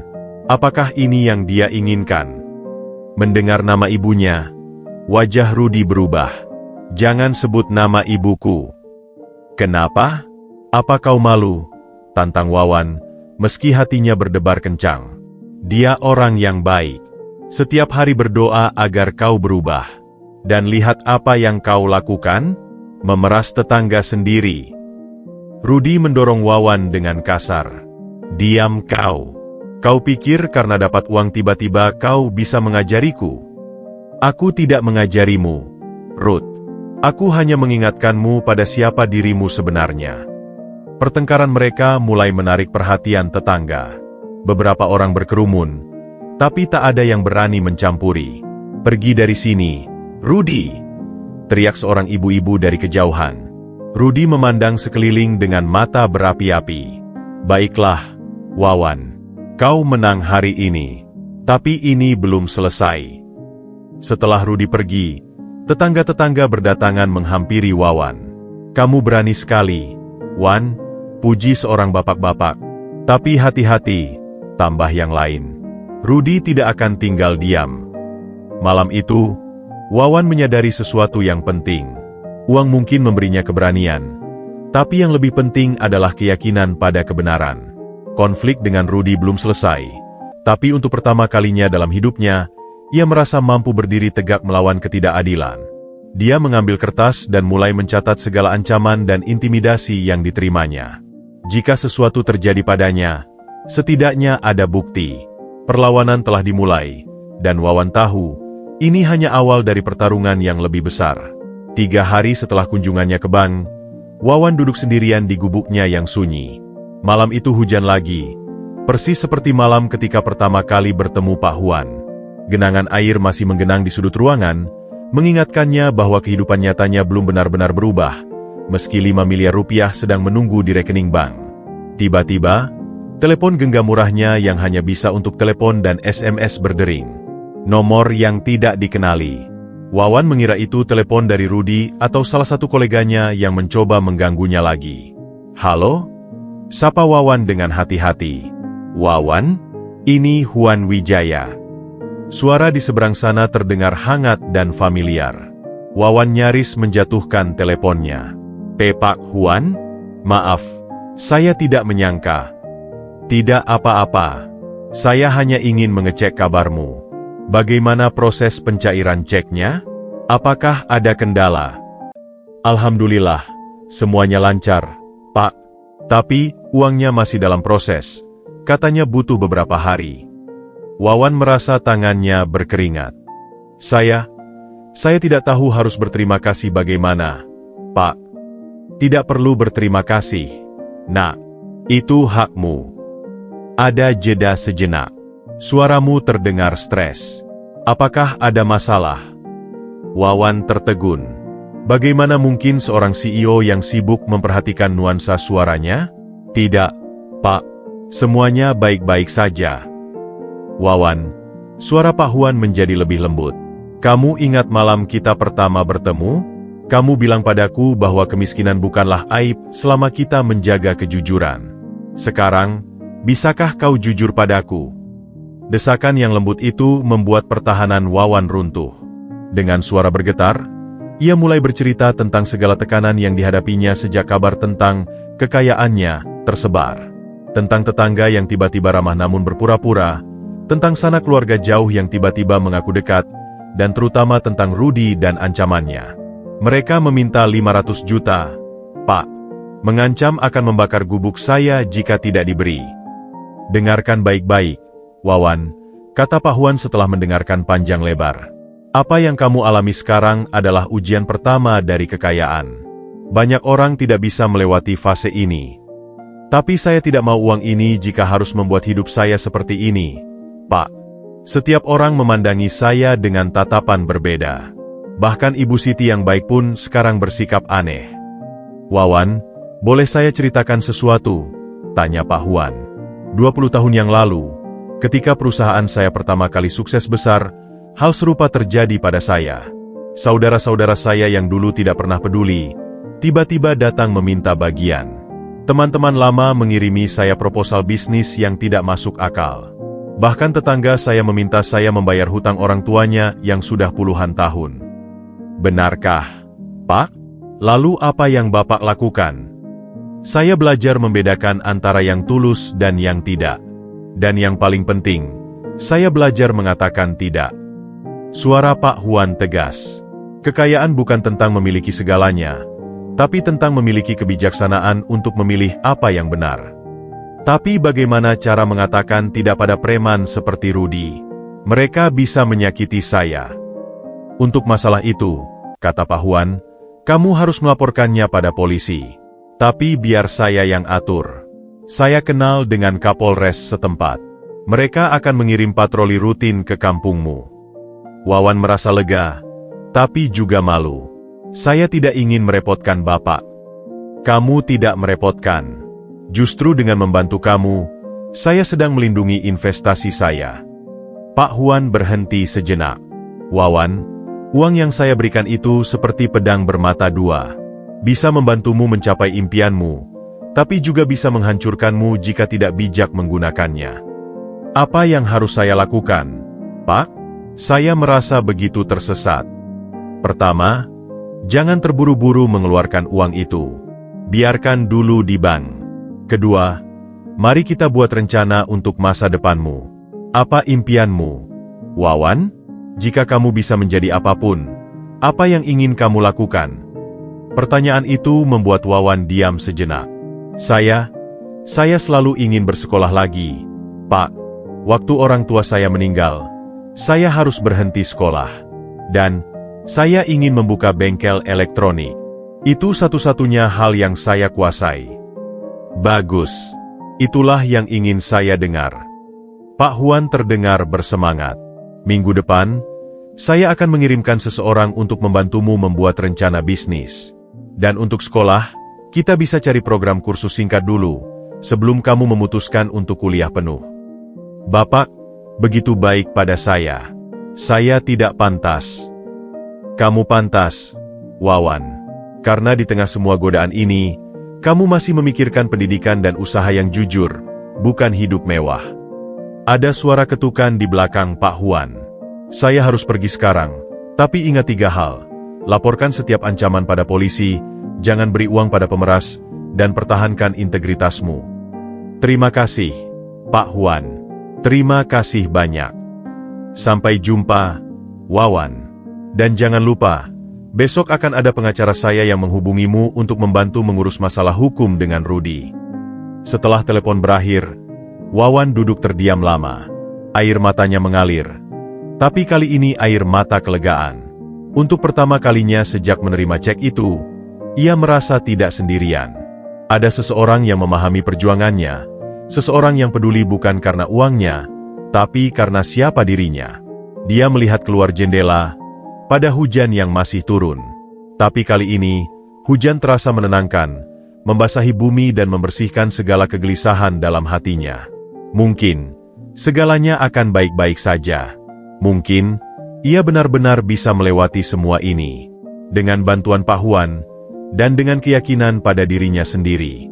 2 minggu setelah telepon dari Pak Huan, Wawan sudah mulai merasa lebih percaya diri. Uang 5 miliar telah masuk rekeningnya, dan meski masih takjub dengan jumlahnya, ia mulai membuat rencana. Pengacara yang dikirim Pak Huan telah berhasil membuat Rudy dan kawan-kawannya menjauh. Setidaknya untuk sementara. Kampung pun kembali tenang. Meski tatapan penasaran dan harapan terselubung dari tetangga masih sering ia rasakan. Suatu pagi, datanglah Joko, teman masa kecilnya, dengan proposal yang tampak menggiurkan. Wawan, ini kesempatan emas. Seru Joko dengan semangat, menggelar kertas-kertas di atas meja kayu Wawan. Saya punya ide buka warung kelontong modern. Sekarang kan lagi tren, dan lokasinya strategis dekat jalan utama. Wawan memeriksa proposal itu. Joko menjanjikan return investasi yang besar dalam waktu singkat. Tapi, Jo, aku tidak punya pengalaman di bisnis seperti ini. Gampang, sahut Joko cepat. Saya yang akan urus semuanya. Kau hanya perlu jadi investor. Nanti bagi hasil 70-30.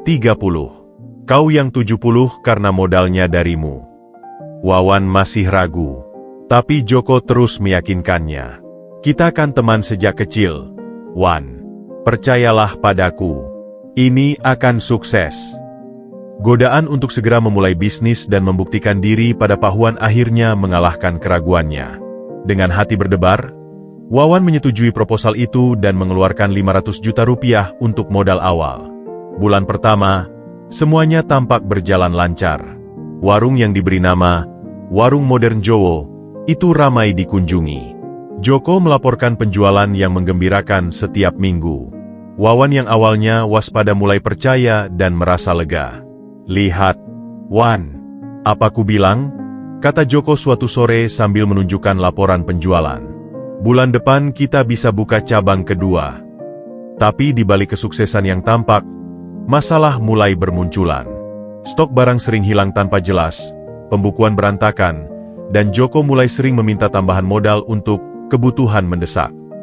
"Jo, ini kok pengeluaran untuk transport dan entertainment besar sekali?" tanya Wawan suatu hari, memeriksa catatan keuangan. "Bisnis kan butuh jaringan, Wan." "Harap maklum," jawab Joko singkat. Wawan mulai merasa tidak enak hati. Ia mencoba menghubungi Pak Huan untuk meminta nasihat, tapi merasa malu karena ingin membuktikan bisa mandiri. "Aku pasti bisa mengatasi ini sendiri," batinnya. Masalah besar pecah ketika seorang supplier datang ke gubuk Wawan menagih hutang yang belum dibayar selama 3 bulan. 50 juta, Mas Wawan. Katanya warungnya punya Anda. Wawan terkejut. Tapi Joko bilang semua hutang sudah dilunasi. Supplier itu menggeleng. "Dari bulan lalu saya sudah telepon Joko berkali-kali. Selalu dijanji. Sekarang HP-nya tidak bisa dihubungi." Dengan panik, Wawan bergegas ke warung. Yang ia temukan adalah pemandangan yang membuat hancur hatinya.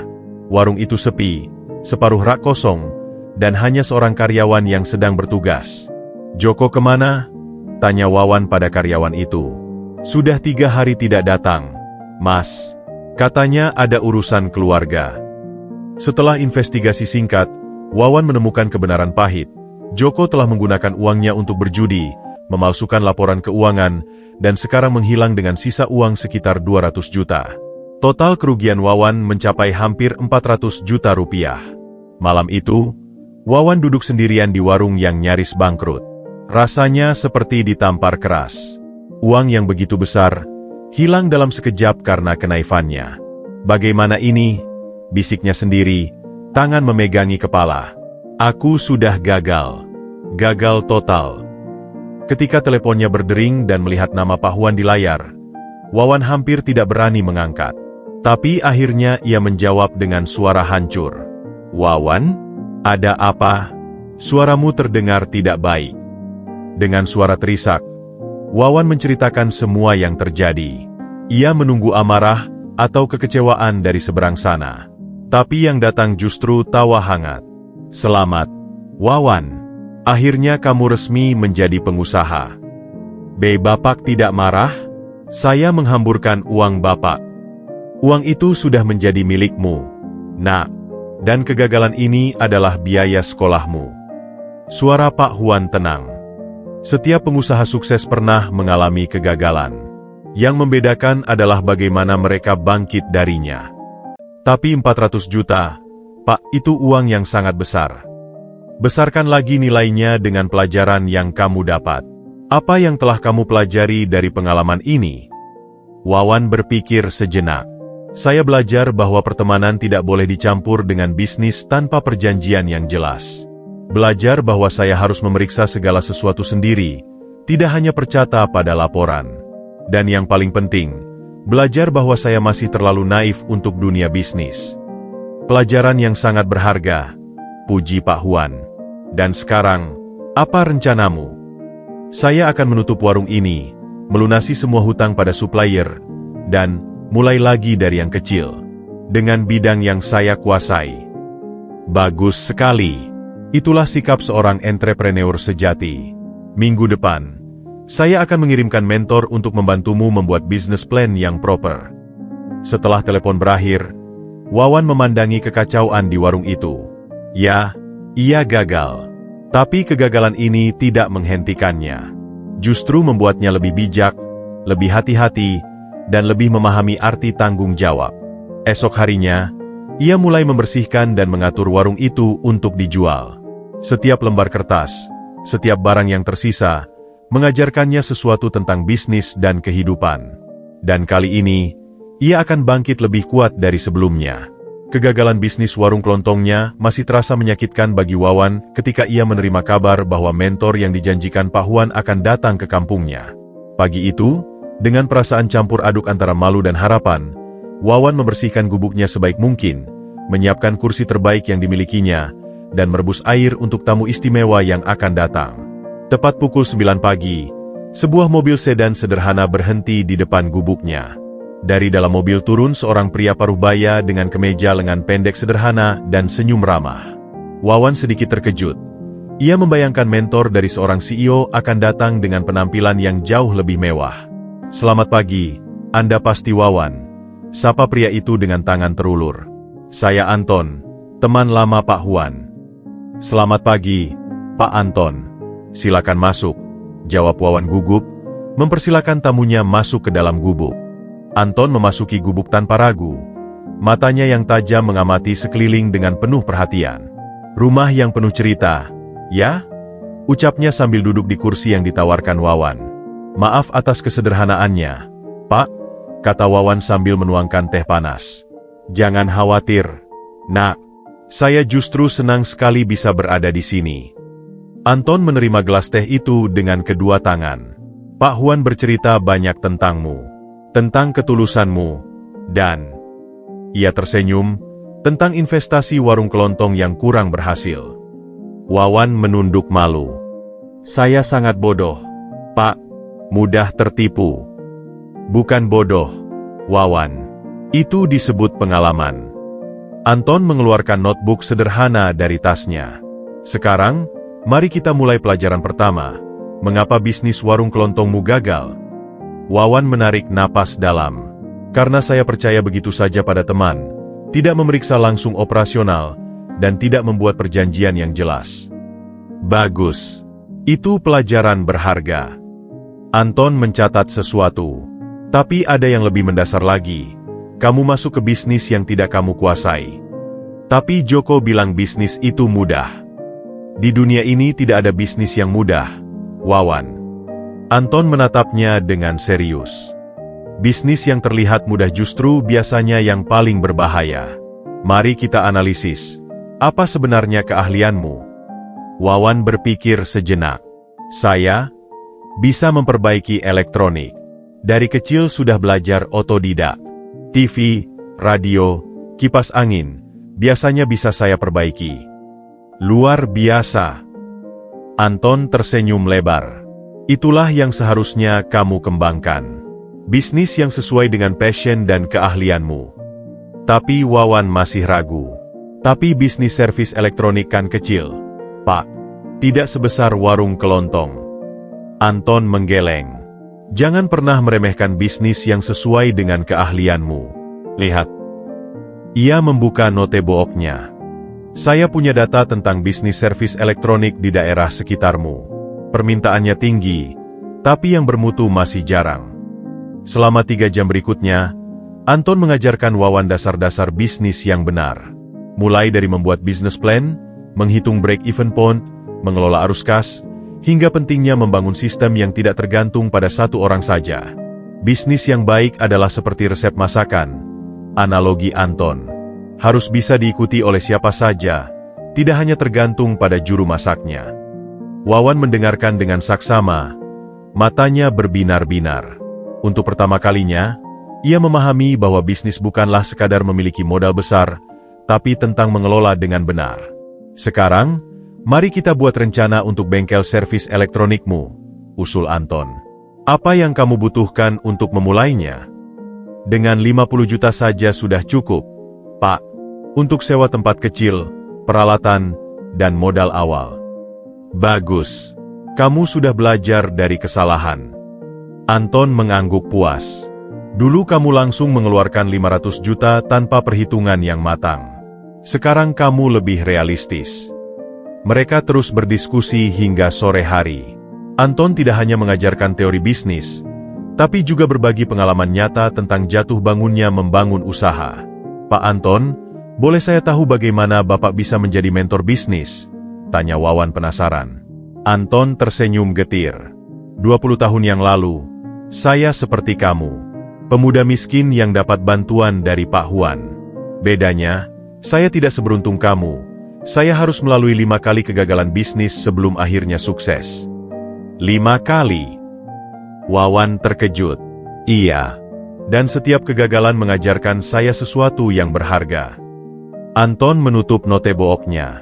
Kegagalan pertamamu dengan warung kelontong adalah biaya sekolahmu. Jangan sia-siakan pelajaran itu.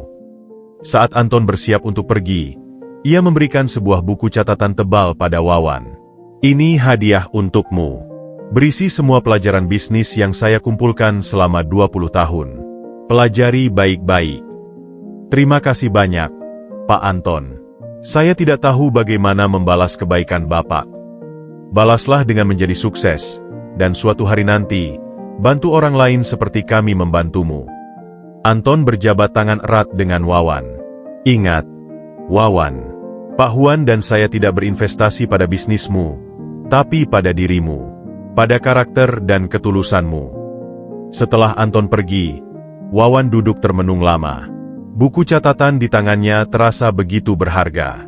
Ia membukanya perlahan, membaca tulisan tangan yang rapi tentang berbagai pelajaran bisnis, mulai dari yang paling dasar hingga yang cukup advance. Malam itu, bukannya tidur, Wawan justru mulai membaca dan membuat rencana bisnis untuk bengkel servis elektroniknya. Semangat baru membara dalam dirinya. Kali ini, ia akan memulai dengan benar, dengan perencanaan matang, dengan bidang yang dikuasai, dan dengan pelajaran berharga dari kegagalan yang telah lalu. Dari jendela gubuknya, ia melihat bintang-bintang di langit. Rasanya seperti setiap bintang adalah kemungkinan, adalah harapan baru. Dan kali ini, ia akan meraihnya dengan cara yang benar. 2 bulan telah berlalu sejak kunjungan Anton. Wawan kini berdiri di depan sebuah ruko kecil yang baru saja disewanya di pinggir jalan utama kampung. Plang sederhana bertuliskan, Bengkel Elektronik Wawan, terpasang rapi di atas pintu. Ini kali ketiga ia membuka plang itu, setelah 2 kali mengganti desain karena merasa kurang percaya diri. Sudah bagus kok, Wan, kata Ibu Siti yang ikut menemaninya. Jangan ragu-ragu lagi. Wawan menarik napas dalam. Ini berbeda, Bu. Kali ini saya benar-benar mempersiapkan semuanya dengan matang. Dia memasuki ruangan seluas 4x6 meter yang telah ditata rapi. Di sebelah kiri terdapat meja kerja dengan berbagai peralatan servis yang tertata sistematis. Di sebelah kanan, rak display untuk komponen elektronik dan suku cadang. Semuanya terorganisir dengan baik berdasarkan petunjuk yang diberikan Anton. Kamu sudah seperti profesional, Wan, puji Ibu Siti sambil mengamati setiap sudut bengkel. Itu berkat bantuan Pak Anton, Bu. Dia yang mengajarkan saya pentingnya sistem dan kerapian. Pagi itu, Wawan membuka bengkelnya dengan perasaan yang berbeda dari ketika membuka warung kelontong. Kali ini, tidak ada euforia berlebihan, tidak ada janji-janji muluk. Hanya keyakinan tenang bahwa ia sedang menjalani jalan yang benar. Pelanggan pertama datang sekitar jam 10 pagi. Seorang bapak-bapak membawa televisi tabung tua yang sudah tidak bisa menyala. Bisa diperbaiki, Mas? Tanya bapak itu dengan ragu. Wawan memeriksa televisi tersebut dengan cermat. Bisa, Pak. Kemungkinan masalah di bagian power supply. Butuh waktu sekitar 2 jam. Berapa biayanya? 30.000 untuk servis, ditambah suku cadang jika perlu ganti. Saya beri estimasi maksimal 70.000. Bapak itu mengangguk. Oke, Mas. Saya tunggu di sini saja. Wawan bekerja dengan penuh konsentrasi. Tangannya yang terampil membongkar televisi, memeriksa setiap komponen dengan teliti. Benar saja, ada beberapa kapasitor yang sudah menggembung di bagian power supply. Mas Wawan, kamu benar-benar ahli, puji bapak itu yang memperhatikan dari bangku tunggu. Saya sudah belajar sejak kecil, Pak.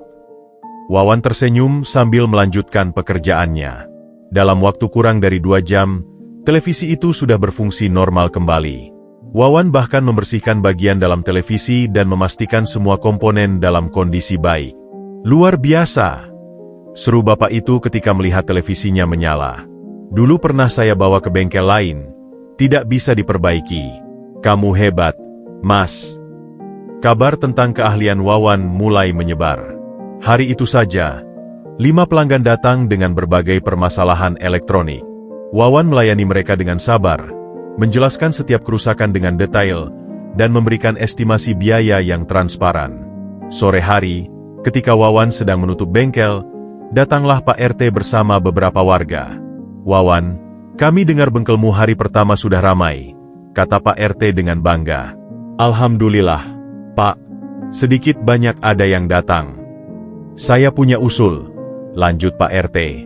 "Bagaimana kalau kamu buka kursus singkat servis elektronik untuk pemuda-pemuda di sini? Banyak yang menganggur, bisa dapat keahlian." Wawan tertegun. Ide itu tidak pernah terpikir olehnya. Saya tidak yakin bisa mengajar, Pak." "Ah, masa? Lihat saja tadi kamu bisa menjelaskan dengan sangat baik pada pelanggan." Pak RT menepuk bahu Wawan. "Pikirkannya. Kami akan dukung sepenuhnya." Malam itu, Wawan menelepon Anton untuk menceritakan perkembangan hari pertamanya. "Luar biasa, Wawan," puji Anton melalui telepon. "Tapi ingat, konsistensi adalah kunci. Pertahankan kualitas servismu, jaga kejujuran, dan perlahan bangun kepercayaan pelanggan." "Pak Anton, ada satu hal. Pak RT menawari saya untuk membuka kursus. Apa menurut Bapak ini ide yang baik?" "Ide yang brilian," sahut Anton antusias. "Itu akan membangun reputasimu sebagai ahli, bukan hanya tukang servis. Dan yang lebih penting, kamu bisa memberi dampak positif bagi kampungmu." Dengan dukungan dari Anton, Wawan mulai merencanakan kursus singkat servis elektronik dasar. Ia menyusun modul sederhana, mempersiapkan peralatan praktik, dan menentukan jadwal yang tidak mengganggu operasional bengkel. Bulan pertama berjalan lebih baik dari perkiraan. Bengkelnya tidak hanya bertahan, tapi semakin dikenal karena kualitas servisnya. Bahkan pelanggan dari kampung sebelah mulai berdatangan. Suatu sore, seorang ibu membawa radio tua peninggalan orang tuanya. "Mas, radio ini sudah tidak bisa menyala, tapi nilai sentimentalnya tinggi sekali." Wawan memeriksa radio tua itu dengan hati-hati. "Butuh waktu beberapa hari, Bu. Beberapa komponennya sudah langka." "Tidak masalah, Mas. Saya percaya sama kamu." 3 hari kemudian, ketika ibu itu kembali, air matanya meleleh melihat radio tua itu kembali berfungsi. "Terima kasih, Mas Wawan. Suaranya masih sama seperti dulu." Momen-momen seperti itu yang membuat Wawan sadar, ini bukan sekadar bisnis, tapi juga pelayanan. Setiap barang yang diperbaiki membawa cerita dan kenangan bagi pemiliknya. Di akhir bulan pertama, Wawan menghitung pemasukan bengkelnya. Setelah dikurangi semua biaya, ia masih mendapatkan laba bersih 12 juta rupiah. Jumlah yang mungkin kecil bagi orang lain, tapi baginya sangat berarti. Ini adalah uang yang dihasilkan dari keahliannya sendiri, bukan dari pemberian Pak Huan. Ketika ia melaporkan perkembangan ini pada Pak Huan melalui telepon, CEO itu terdengar sangat gembira. "Wawan, kamu tahu apa yang paling membanggakan bagi saya?" tanya Pak Huan. "Apa, Pak?" "Bukan jumlah uang yang kamu hasilkan, tapi fakta bahwa kamu bangkit dari kegagalan dan menemukan jalanmu sendiri.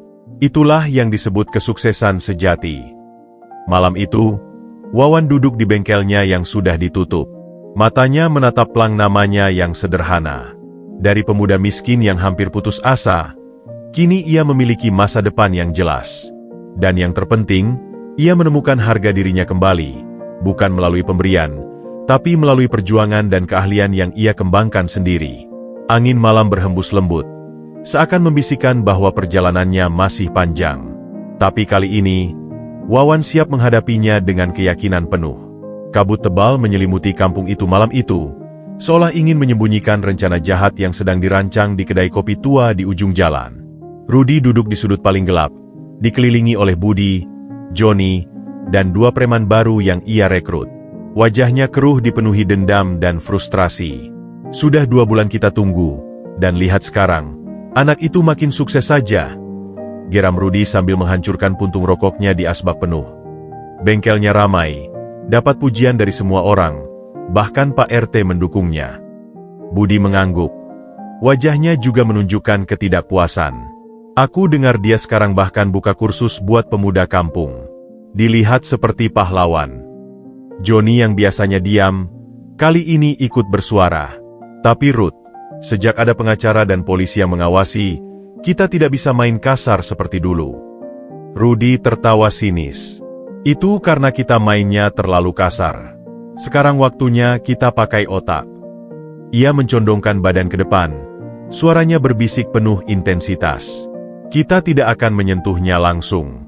Kita akan hancurkan bisnisnya perlahan-lahan. Bagaimana caranya? Tanya Budi penasaran. Pertama, Rudy mulai menjelaskan dengan mata berbinar jahat. Kita akan kirim orang untuk sabotase. Seseorang akan bawa barang elektronik yang sudah kita rusak sendiri ke bengkelnya. Ketika tidak bisa diperbaiki, kita akan sebarkan kabar bahwa Wawan tidak kompeten. Johnny mengerutkan kening. Tapi dia memang ahli, Ruth. Apa itu cukup? Itu baru langkah pertama, sahut Rudy. Langkah kedua, kita akan buat keributan di depan bengkelnya.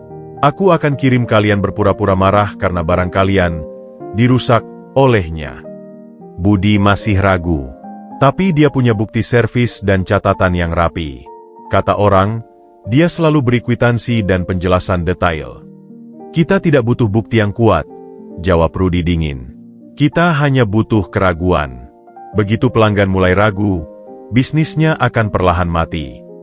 Rencana jahat itu mulai dijalankan keesokan harinya.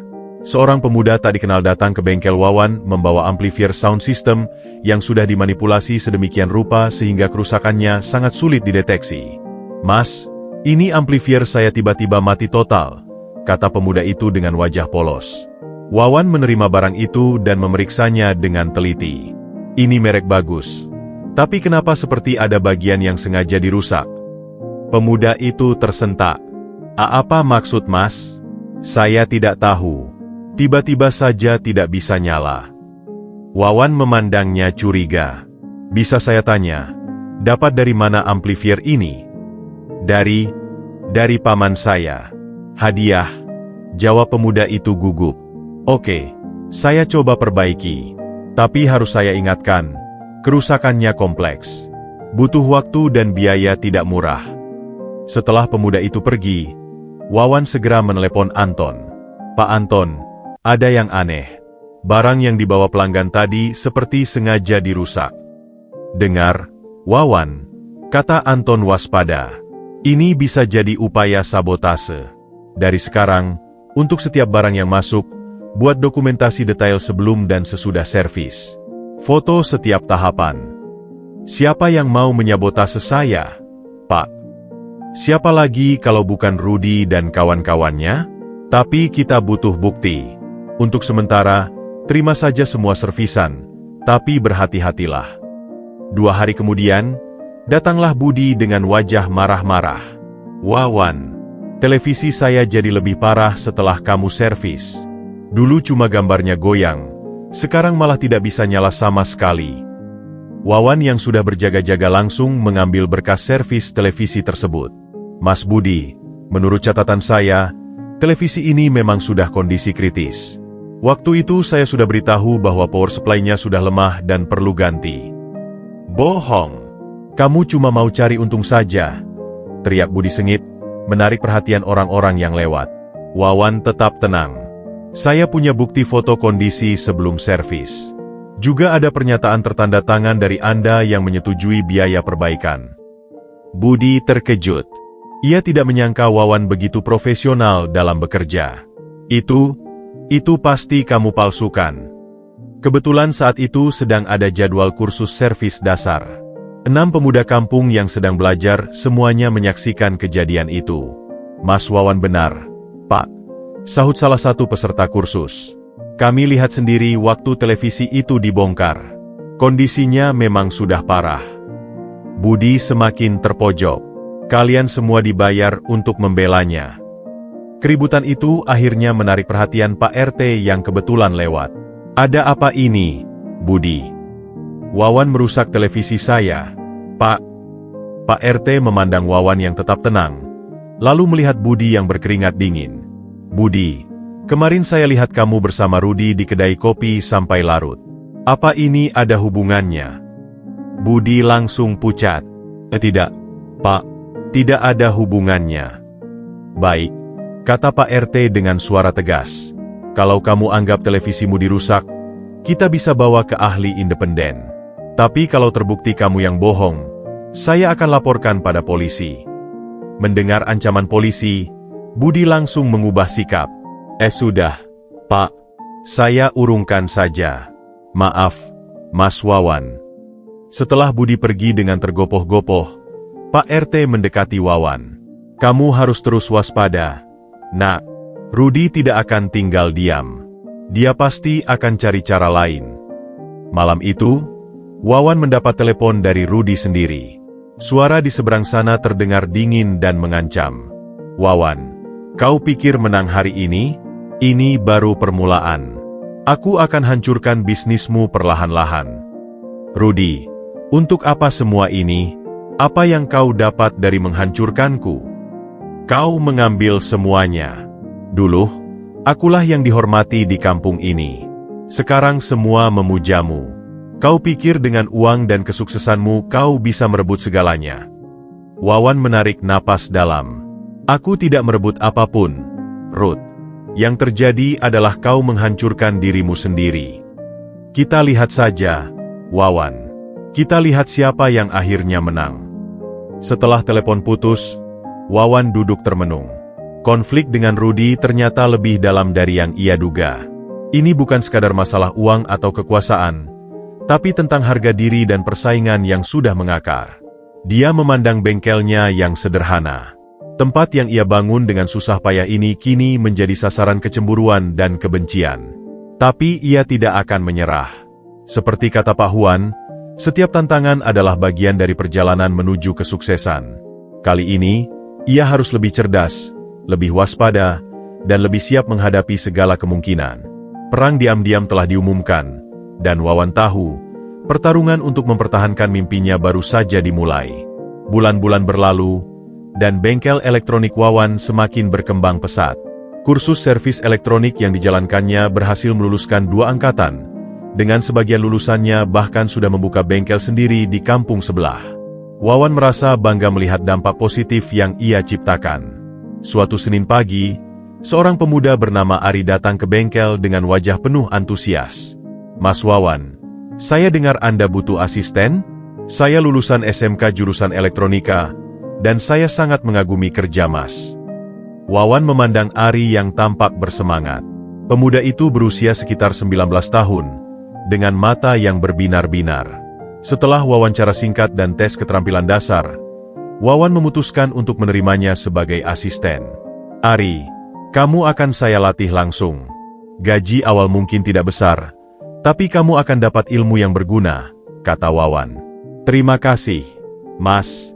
Saya janji akan bekerja keras, jawab Ari dengan semangat. Ari ternyata cepat belajar dan rajin. Dalam waktu singkat, ia sudah bisa menangani servis-servis dasar dengan baik. Wawan mulai mempercayainya dengan berbagai tugas, termasuk mengelola persediaan suku cadang dan melayani pelanggan saat ia tidak ada. Kamu bantuan yang sangat berharga, Ari, puji Wawan suatu sore. Dengan adanya kamu, saya bisa fokus ke servis yang lebih rumit. Ari tersenyum lebar. Saya yang berterima kasih, Mas. Sudah diajari banyak hal. Kehadiran Ari seperti angin segar bagi Wawan. Untuk pertama kalinya sejak memulai bisnis ini, ia merasa memiliki partner yang bisa diandalkan. Bahkan, ia mulai mengajak Ari dalam pertemuan-pertemuan bisnis kecil dan berbagi rencana pengembangan bengkel.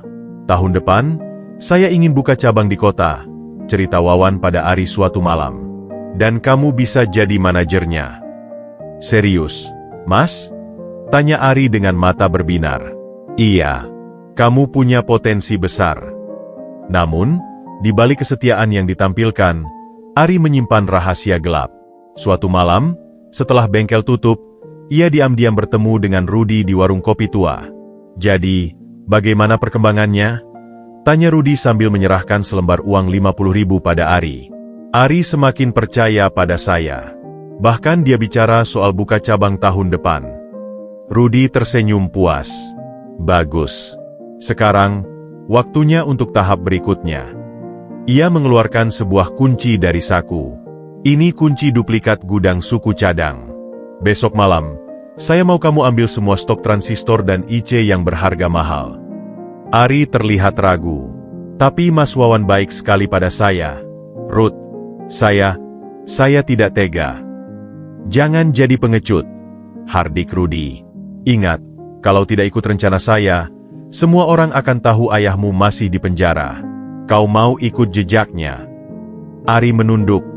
Wajahnya pucat. Tidak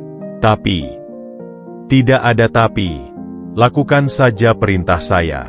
Selain ambil stok, saya juga mau kamu kasih informasi jadwal pengiriman uang ke bank. Kapan biasanya Wawan setor uang? Setiap Jumat pagi, jawab Ari lirih. Tapi dia selalu diantar Pak RT. Rudy mengangguk puas.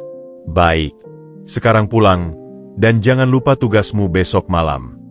Keesokan harinya, Wawan merasa ada yang aneh dengan sikap Ari. Pemuda itu terlihat gelisah dan sering melakukan kesalahan kecil. Kamu baik-baik saja, Ari? Tanya Wawan penuh perhatian. Kamu dari tadi seperti ada yang mengganggu pikiran. Tidak, Mas. Cuma kurang tidur saja, jawab Ari cepat. Malam itu, ketika bengkel sudah tutup dan Wawan pulang ke gubuknya, Ari diam-diam kembali dengan kunci duplikat yang diberikan Rudy. Tangannya gemetar saat membuka pintu gudang suku cadang. Maaf, Mas Wawan, bisiknya sambil mengumpulkan berbagai komponen berharga ke dalam tas. Saya terpaksa.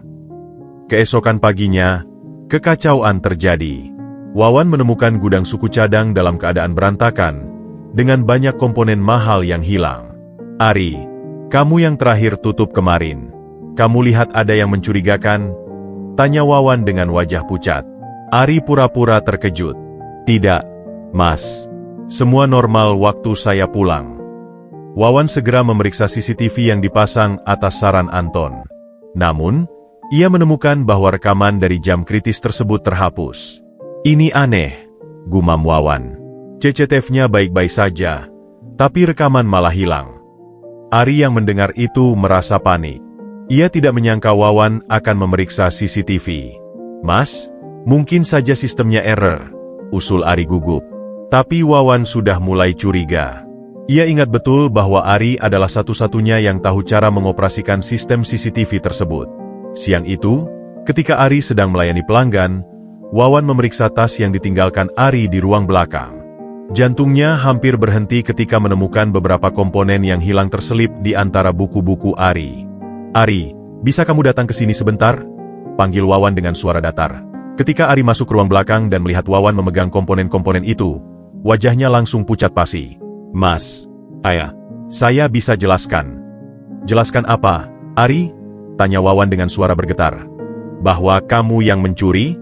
Bahwa selama ini kamu hanya pura-pura setia? Air mata mulai mengalir di wajah Ari. Mereka ancam saya, Mas. Rudy bilang akan buka rahasia keluarga saya kalau tidak mau bekerja sama. Rudy. Wawan terkejut. Jadi selama ini kamu mata-mata Rudy? Ari mengangguk. Tak mampu berkata-kata. Wawan merasa seperti ditikam dari belakang. Rasa sakit karena dikhianati orang yang ia anggap saudara sendiri lebih menyakitkan daripada segala ancaman Rudy. Pulang, Ari, kata Wawan akhirnya dengan suara lelah. Saya tidak akan lapor polisi, tapi kamu tidak boleh bekerja di sini lagi. Setelah Ari pergi dengan wajah penuh penyesalan, Wawan duduk sendirian di bengkelnya yang tiba-tiba terasa sangat sunyi. Pengkhianatan ini mengajarkannya pelajaran pahit, bahwa dalam bisnis, bahkan kebaikan hati pun bisa dimanfaatkan sebagai kelemahan. Malam itu, ia menelepon Anton dan menceritakan semua yang terjadi. Kamu baik sekali tidak melaporkannya ke polisi, kata Anton. Tapi ini pelajaran berharga. Mulai sekarang, kita harus lebih ketat dalam perekrutan dan sistem keamanan. Yang paling menyakitkan bukan kerugian materinya, Pak, tapi bahwa saya sudah menganggap Ari seperti adik sendiri. Itu resiko menjadi pemimpin, Wawan. Tapi jangan biarkan pengkhianatan satu orang membuatmu menutup hati pada orang lain. Saat Wawan berjalan pulang ke gubuknya, ia melihat sesosok figur berdiri di depan pintu. Ari, dengan wajah penuh air mata, menunggunya dengan tas di tangan. Mas Wawan, saya datang untuk minta maaf yang terakhir kali, kata Ari dengan suara terisak. Dan, saya mau kasih tahu rencana Rudy yang sebenarnya. Malam itu, di dalam gubuk yang sederhana, Ari menceritakan semua rencana jahat Rudy, termasuk niatnya untuk merampok uang setoran bank Jumat mendatang. Pengkhianatan telah berubah menjadi penebusan dosa, Dan Wawan menyadari bahwa kadang-kadang, bahkan dari kesalahan terbesar pun bisa lahir kebaikan. Jumat pagi itu, udara di kampung terasa berbeda. Wawan bangun lebih awal dari biasanya. Hatinya berdebar-debar mengingat informasi yang diberikan Ari malam sebelumnya. Rudy dan anak buahnya berencana menyergapnya di jalur sepi menuju bank, sebuah ruas jalan di antara sawah yang jarang dilewati kendaraan pada pagi hari. Tuhan, beri aku kekuatan, bisik Wawan sambil mempersiapkan diri. Dia telah berkoordinasi dengan polisi setempat, seperti yang diatur Pak Huan. Sebuah tim kecil berseragam preman akan mengawalnya dari kejauhan, siap bergerak jika terjadi sesuatu. Tapi yang lebih membuatnya tegang adalah keputusan untuk tetap menjalani rutinitas seperti biasa, pergi ke bank dengan uang setoran seperti setiap Jumat. Pukul 8 pagi, Wawan sudah siap. Ia mengenakan jaket sederhana, tas berisi uang setoran digantung di bahunya. Sebelum berangkat, ia menoleh pada Ari yang dengan setia menunggu di bengkel. "Mas, saya ikut saja," usul Ari dengan wajah khawatir. "Tidak, Ari. Kamu tunggu di sini. Ini urusanku dengan Rudy," jawab Wawan tegas.